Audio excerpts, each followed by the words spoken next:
बोनी सिमरन अपने गरीब माता पिता उमा और हरिशंकर के साथ एक छोटे से घर में रहती थी। सिमरन एक बोनी थी। 24 साल की उम्र होने के बाद भी सिमरन की हाइट एक 8 से 10 साल के बच्चे जितनी छोटी थी। हाल ही में सिमरन ने अपने कॉलेज की पढ़ाई पूरी की थी। सिमरन को पढ़ने लिखने का बहुत शौक था और उसका बचपन से सपना था कि वो एक सरकारी टीचर बने।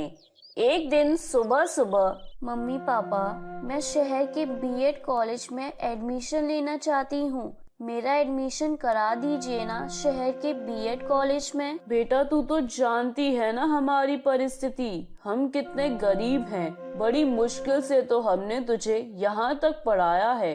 अब हम आगे तेरी पढ़ाई का बोझ नहीं उठा पाएंगे बेटा।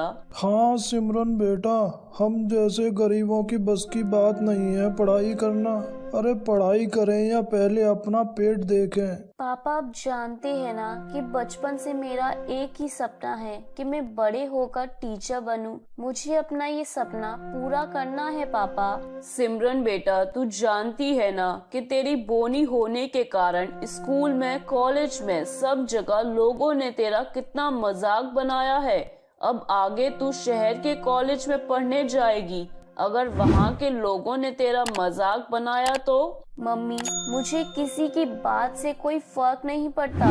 लोग क्या कहते हैं वो तो कहते ही रहते हैं और जिसको जो कहना है वो कहता रहे। मुझे अपने लक्ष्य पर ध्यान देना है। पापा, मैं स्कॉलरशिप से आपका सारा पैसा वापस लौटा दूंगी। मुझे पढ़ाई करने दीजिए ना पापा, मुझे अपना सपना पूरा करना है।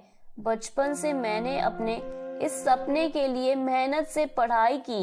बोनी होने के कारण लोगों की बातें सुनी हैं। सिमरन अपने मम्मी पापा से रो रो कर विनती करती है। ठीक है बेटा, तू कर अपनी पढ़ाई। उमा, मैं अपने गांव के हीरा सेठ से कुछ पैसे उधार ले आता हूँ। हरिशंकर उसी समय अपने गांव के सेठ हीरा लाल के पास जाता है और अपना छोटा सा घर हीरा सेठ के पास गिरवी रखकर उससे पैसे लेकर अपनी बेटी का एडमिशन शहर के एक कॉलेज में करा देता है। एक दिन सुबह सुबह सिमरन शहर के कॉलेज के बाहर खड़े होकर, मुझे इतनी घबराहट क्यों हो रही है? नहीं सिमरन, तू डर मत। लोग चाहे कितना भी मजाक क्यों ना उड़ाएं, तू केवल अपने लक्ष्य पर ध्यान दे। बोनी सिमरन को नए शहर के कॉलेज में जाने में बहुत डर लग रहा था। तभी वो डरते डरते कॉलेज के अंदर जाती है और जैसे ही अपनी क्लास में आती है तभी बोनी सिमरन को देखकर क्लास में बैठे सभी बच्चे जोर जोर से हंसने लगते हैं।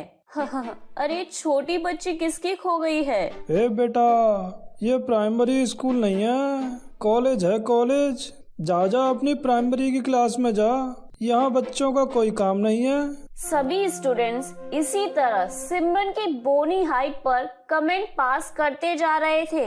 मैं इसी क्लास की नई स्टूडेंट हूँ। ये सुनकर सभी दंग रह जाते हैं। उसके बाद सिमरन रोज कॉलेज आने लगी और उसकी क्लास के बच्चे इसी तरह बोनी सिमरन का मजाक उड़ाते, उस पर हंसते, पर सिमरन उन सब की बातों पर जरा भी ध्यान नहीं देती थी। वो हमेशा अपनी पढ़ाई में ध्यान देती थी। देखते ही देखते 2 साल बीत जाते हैं। सिमरन ने अपनी बीए की डिग्री हासिल कर ली थी।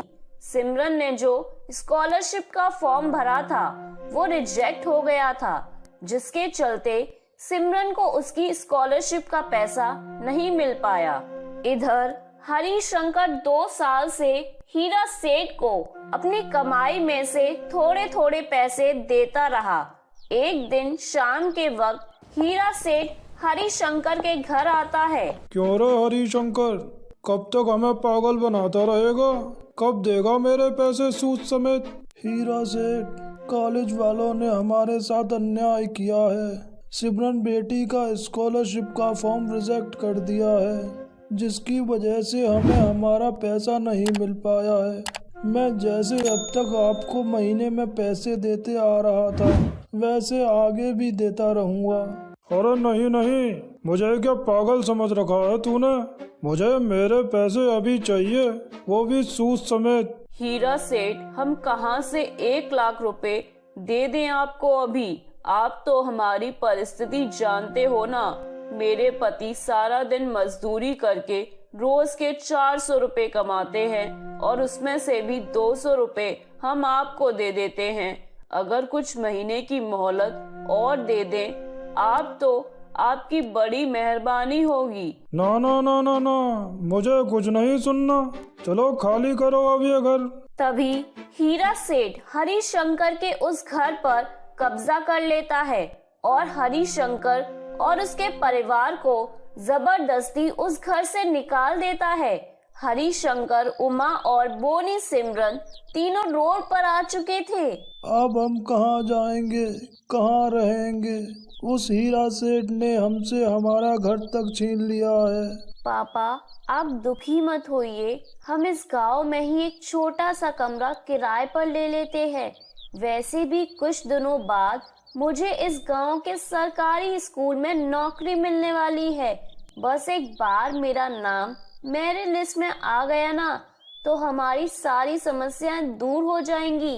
ये सब तेरी वजह से हुआ है सिमरन। तू पढ़ाई करने की जिद ना करती तो हम पर इतना कर्जा ना होता।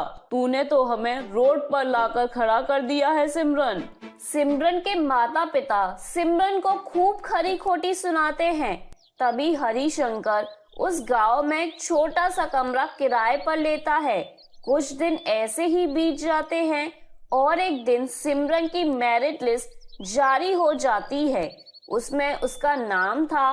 वो बहुत खुश होती है। अगले दिन सुबह सुबह उसी गांव के सरकारी स्कूल में अपनी ज्वाइनिंग के लिए जाती है। सिमरन स्कूल में प्रिंसिपल के ऑफिस में आती है। अंदर प्रिंसिपल और कुछ टीचर बैठे हुए थे। सिमरन अंदर आती है। ए बच्ची, कौन हो तुम? यहाँ क्या कर रही हो? चलो अपनी क्लास में जाकर पढ़ाई करो। सर, मैं स्टूडेंट नहीं हूँ, मेरा नाम सिमरन है। आज मेरी ज्वाइनिंग है टीचर की जॉब के लिए। ये सुनकर सब बोनी सिमरन को ऊपर से नीचे तक देखने लगते हैं और हंसने लगते हैं। तभी माधुरी टीचर, क्या प्रिंसिपल सर, अब इस स्कूल में बच्चे भी टीचर बनेंगे? इसकी हाइट तो देखिए, 4th क्लास की स्टूडेंट लग रही है। सिमरन, तुम इतनी छोटी हो, तुम कैसे बच्चों को पढ़ा पाओगी? सर, जब शिक्षा इंसान में छोटा बड़ा नहीं देखती तो मैं बच्चों को क्यों नहीं पढ़ा सकती? और सभी बारी बारी से सिमरन से कुछ सवाल जवाब करने लगते हैं और आखिर में सिमरन को उस सरकारी स्कूल में नौकरी मिल जाती है। अगले दिन सुबह सुबह सिमरन स्कूल में पढ़ाने आती है। सिमरन जैसे ही क्लास के अंदर जाती है, सारे बच्चे खड़े होकर गुड मॉर्निंग टीचर कहते हैं। उसके बाद जब जैसे ही बोनी सिमरन को देखते हैं तो सब जोर जोर से हंसने लगते हैं। अरे ये कौन है? मुझे लगा कि टीचर है, पर ये तो स्टूडेंट है। अरे बहन, कौन सी क्लास है? तेरा नया एडमिशन है क्या? मैं स्टूडेंट नहीं हूँ, मैं आपकी। इतने में ही प्रिंसिपल क्लास में आते हैं। हाँ बच्चों, आज से ये तुम्हारी नई टीचर सिमरन है। अब से यही तुम्हें पढ़ाएंगी। ये सुनकर सब जोर जोर से हंसने लगते हैं। क्या प्रिंसिपल सर, ये हमें कैसे पढ़ा सकती हैं? इनकी तो अभी खुद पढ़ने की उम्र है। कितनी छोटी हैं ये। चुप हो जाओ तुम। बच्चों, सिमरन मैडम की केवल हाइट छोटी है, पढ़ने लिखने में बहुत होशियार हैं, समझे? सिमरन मैडम, अब से ये आपकी क्लास है। प्रिंसिपल वहाँ से चले जाते हैं। बच्चों, आज से हम बहुत अच्छे से मन लगाकर पढ़ाई करेंगे। तुम्हें मेरे साथ पढ़ाई करने में बहुत मजा आएगा। तभी क्लास में पीछे बैठा रिंकू नाम का लड़का, अरे मैडम जी, आप कहाँ हो? दिखाई नहीं दे रही हो। जरा टेबल पे खड़े होकर बात कीजिए ना। हाँ, रिंकू, टीचर जी अगर टेबल पर भी खड़ी हो जाएंगी ना, तब भी तुझे वो दिखाई नहीं देंगी। ये सुनकर सभी बच्चे हंसने लगते हैं। टीचर जी, लगता है आपके मम्मी पापा आपको बचपन में बॉर्नविटा पिलाना भूल गए थे। मुझे किसी की बातों पर ध्यान नहीं देना है। तभी सिमरन बच्चों को पढ़ाने लगती है और इसी तरह कई दिन बीत जाते हैं। सिमरन की बोनी हाइट देखकर उसकी क्लास के बच्चे, स्कूल के टीचर, सभी लोग उस पर हंसते थे, पर सिमरन किसी को उफ तक नहीं कहती थी। कुछ ही महीनों में सिमरन अपनी सैलरी पर लोन लेकर उसी गांव में बड़ा सा घर खरीद लेती है और अपने माता पिता के साथ उस बड़े से घर में रहने लगती है। एक दिन सिमरन अपने स्कूल जाती है। उस समय स्कूल में कुछ प्रोग्राम था। तभी प्रिंसिपल सिमरन को स्टेज पर बुलाते हैं। ये देखकर सभी सिमरन पर हंसने लगते हैं। उस प्रोग्राम में सभी स्टूडेंट्स के माता पिता भी आए हुए थे। कोई नहीं हंसेगा सिमरन मैडम पर, खामोश हो जाओ सब। कोई बात नहीं सर, मुझे बुरा नहीं लगा। बच्चों, जब मैं छोटी थी ना, तब मेरी बोनी हाइट को देखकर हर कोई मेरा मजाक उड़ाता, मुझ पर हंसता था। सब मुझसे कहते थे कि सिमरन, तू जीवन में कुछ नहीं कर पाएगी, ना तुझसे कोई शादी करेगा। मेरे मम्मी पापा बहुत गरीब थे। मेरे पापा के पास इतने पैसे नहीं थे कि वो मुझे पढ़ा सके, पर मुझे पढ़ने का बहुत शौक था। मैंने बचपन में लोगों के घरों में झाड़ू पोछा किया और अपनी पढ़ाई के लिए किताबें खरीदी। कदम कदम पर हर कोई मेरा मजाक उड़ाता था, पर मैंने किसी की बात पर ध्यान नहीं दिया, बस अपने लक्ष्य पर ही ध्यान दिया। पापा की कमाई से बड़ी मुश्किल से हमारा गुजारा चलता था। मम्मी पापा ने मुझे कई बार कहा कि सिमरन बेटा, तू पढ़ाई छोड़ दे, तू पढ़ाई करके क्या करेगी, हर कोई तेरा मजाक बनाता है और हम इतने गरीब हैं कि हम तुझे पढ़ा नहीं सकते। पर मैंने हिम्मत नहीं हारी। पापा से पैसे लेने के साथ साथ गांव में काम करने लगी, पर मैंने अपनी पढ़ाई नहीं छोड़ी। यहाँ तक कि मेरे पढ़ाई के पीछे मेरे मम्मी पापा को अपना घर तक कुर्बान करना पड़ा।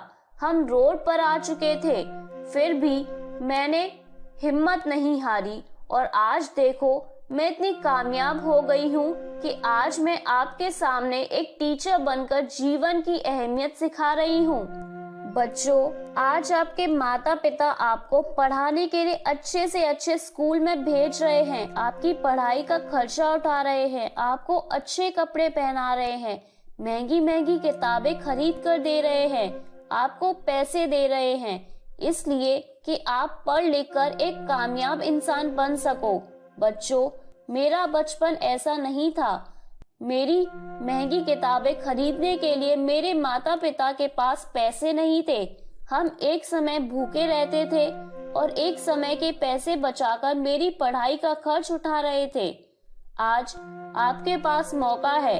आपके माता पिता आपकी पढ़ाई के लिए आपको दुनिया की हर खुशी दे रहे हैं, इसलिए आपका कर्तव्य है कि आप अपनी पढ़ाई पर ध्यान दें और एक कामयाब इंसान बनकर दिखाएं, क्योंकि एक बार उम्र है, अगर गफलत में गालिब फिर समुंदर की तरह आंसू भी बहा लिए, तब भी ये समय दोबारा लौट नहीं पाएगा। ये सुनकर सभी की आंखों में आंसू आ जाते हैं और सिमरन की बातें सुनकर सभी खड़े होकर तालियां बजाकर सिमरन का सम्मान करते हैं और उसके बाद सिमरन उस स्कूल में एक मिसाल बन गई।